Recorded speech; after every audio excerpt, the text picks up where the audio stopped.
భారతదేశం ఇంటెలిజెన్స్ కానీ చెప్పకుండా ప్రధానమంత్రి హోదా మోడీ గారు పాకిస్తాన్లో దిగిందని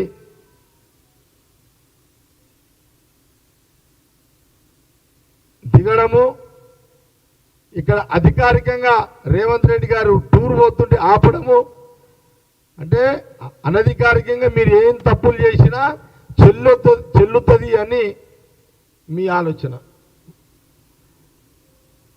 కాబట్టి దీని మీద బీజేపీ పార్టీకి సంబంధించిన తెలంగాణ అందరూ ఎంపీలు కానీ కిషన్ రెడ్డి కానీ దీనికి జవాబు చెప్పాలి.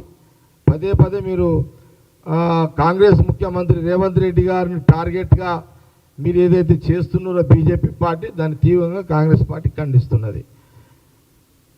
మీరు రేవంత్ రెడ్డి ముఖ్యమంత్రి విమర్శించే ముందు మోడీ గారు ల్యాండ్ పాకిస్తాన్లో ఇన్ఫర్మేషన్ ఇవ్వకుండా ల్యాండ్ దిగిన దానికి జవాబు చెప్పి మీరు రేవంత్ రెడ్డి గారిని ప్రశ్నించండి. ఇది మా డిమాండ్.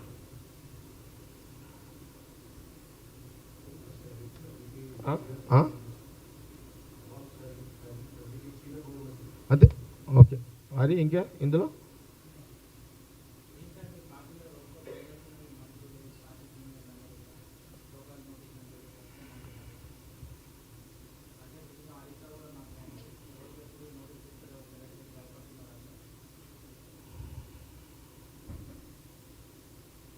ఇప్పుడు మోడీ గారు పాకిస్తాన్లో దిగడము, అమెరికాని బీజేపీ రోజు ఆపడం క్లారిటీ వచ్చిందా లేదా మీకు? ఇంతకు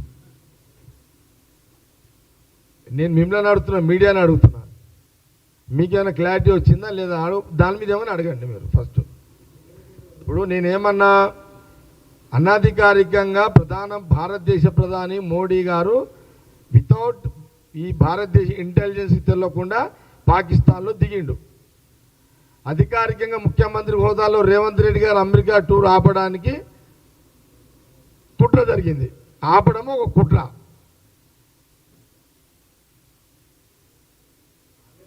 దీని మీద మీరేమైనా ప్రశ్నలు అడగలుగుతారా?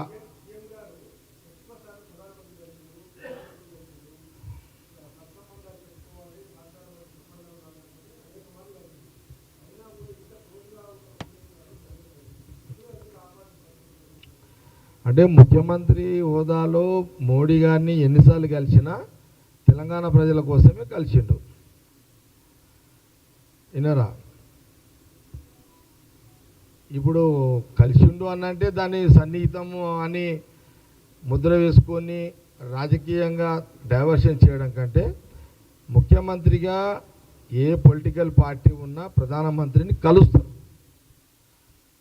అది మీకు ఇష్టం ఉన్నా నాకు ఇష్టం ఉన్నా లేకున్నా ముఖ్యమంత్రిగా బాధ్యత అది.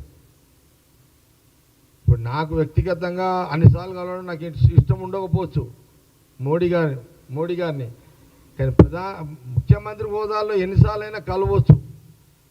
ఆ జాగా ముఖ్యమంత్రి సీటే అసలు ఉంటుంది కదా.